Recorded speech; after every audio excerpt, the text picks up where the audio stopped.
Meus irmãos, bom dia, graça e paz.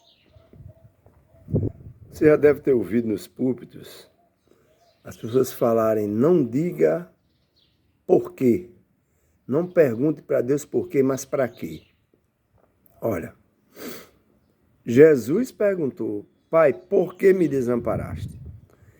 Então, vai depender de cada um, do momento de cada um, como você vai se expressar. Eu acredito que quando a pessoa não pergunta por quê, ela deve estar entendendo tudo.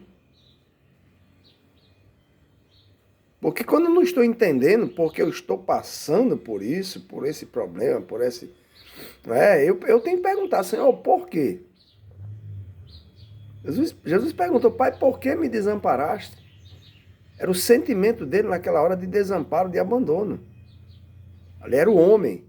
Então, as pessoas dizem, não pergunte para quê. Tudo bem.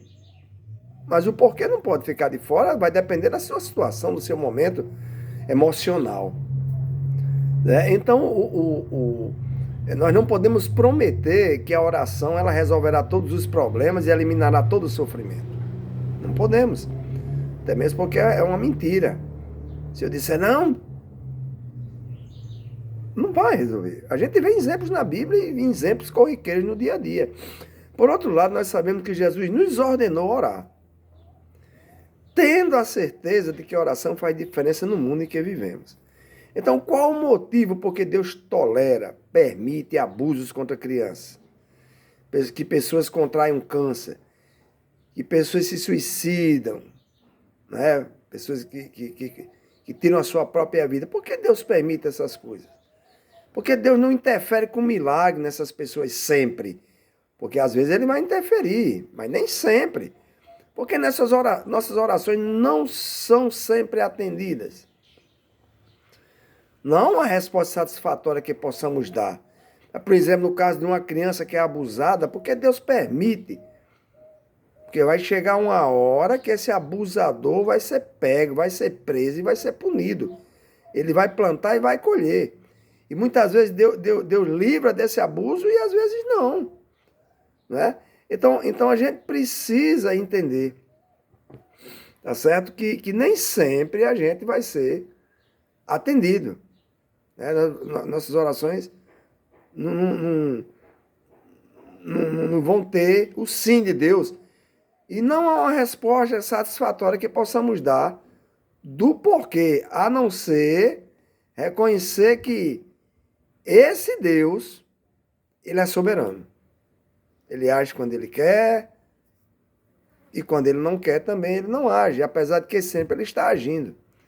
Então, durante certo tempo, né, Deus escolheu agir na terra, especialmente de baixo para cima, em vez de agir de cima para baixo.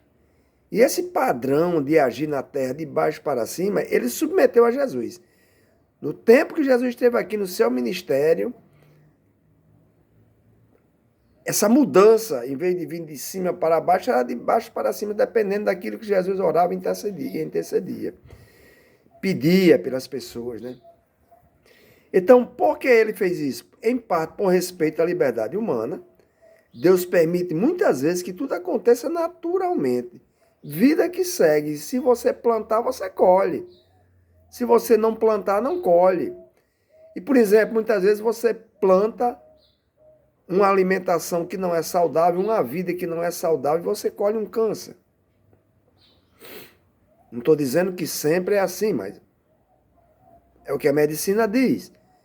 Muitas vezes você planta e tem que colher, e é a vida que segue. Então Deus deu essa liberdade à humanidade, e nós estamos inseridos. Mesmo assim, Deus continua a sentir compaixão pelo sofrimento humano. Quando Jesus contemplou Jerusalém, ele gritou, lá em Mateus 23:37, Jerusalém, Jerusalém, que mata os profetas e apedrejas os que lhes são enviados. Quantas vezes eu quis reunir os seus filhos como a galinha reúne os seus pintinhos debaixo das suas asas. Mas vocês não quiseram, ou seja, Jerusalém plantou o desprezo a Jesus e por plantar esse desprezo não colheu as bênçãos que ele tinha para ela. Então, Deus deixa de agir e permite que as pessoas vivam.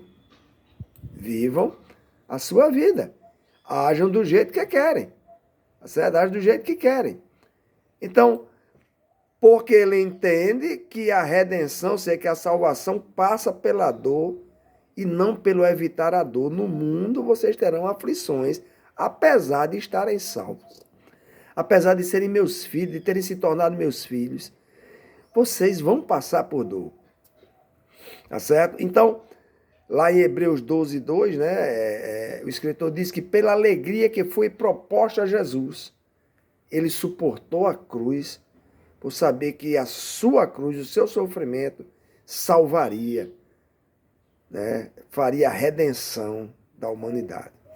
Então, a oração de Jesus a favor de Pedro, ela mostra o mesmo padrão de intervenção de Deus Pai. Satanás, em parte, conseguiu o seu intento com Pedro, peneirando como trigo. Mas, em resposta à oração de Jesus, esse processo livrou Pedro de suas más qualidades. Você vai ser peneirado, você vai falhar, mas eu orei para que você não desfaleça na sua fé. Mas haverá um tratamento nesse período. Qual foi? Pedro tinha que ser tratado, a arrogância de Pedro, o excesso de confiança, a irritabilidade de Pedro, que era excessiva, e, claro, a violência, ele era uma pessoa violenta. Então, os evangelhos mostram Pedro insistindo para Jesus não ir para a cruz. Mostram Pedro fugindo com medo na escuridão da noite. E ele jura não conhecer Jesus. No entanto, na sua primeira carta, ele demonstra que agora é uma nova criatura, nasceu de novo, já foi transformado, né?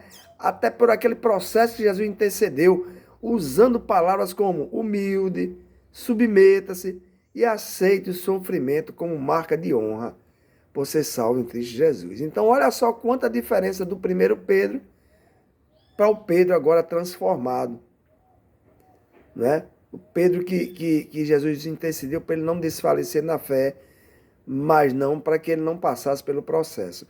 Então, as forças do mal ainda estão soltas e Deus providenciou recursos, maneiras que não podemos imaginar para combatermos e até mudarmos o mal. Hebreus 7, 25, ele é capaz de salvar definitivamente aqueles que por meio dele aproximam-se de Deus. Pois vive, olha só, Jesus vive hoje para interceder por eles.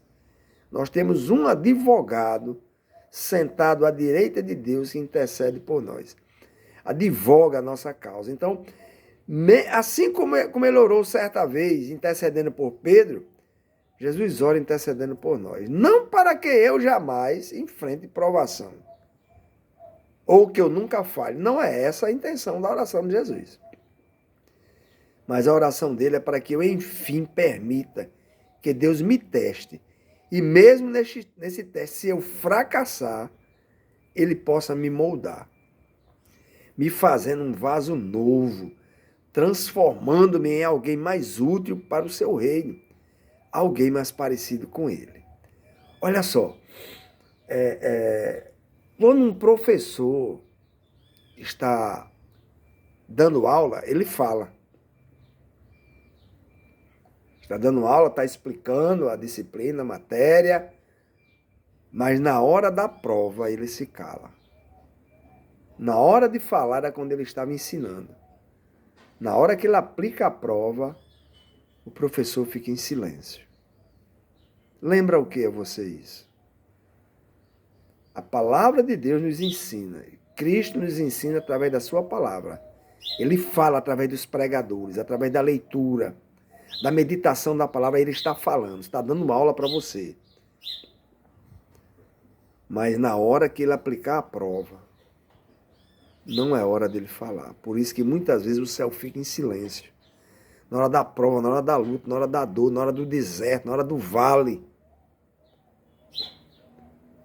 Você fica... Está em silêncio o céu? Deus não responde minha oração? É a hora da prova, o professor está em silêncio. Porque antes ele já explicou para você.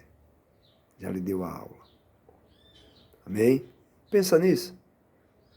E procura aplicar na tua vida o máximo que você puder. Deus os abençoe.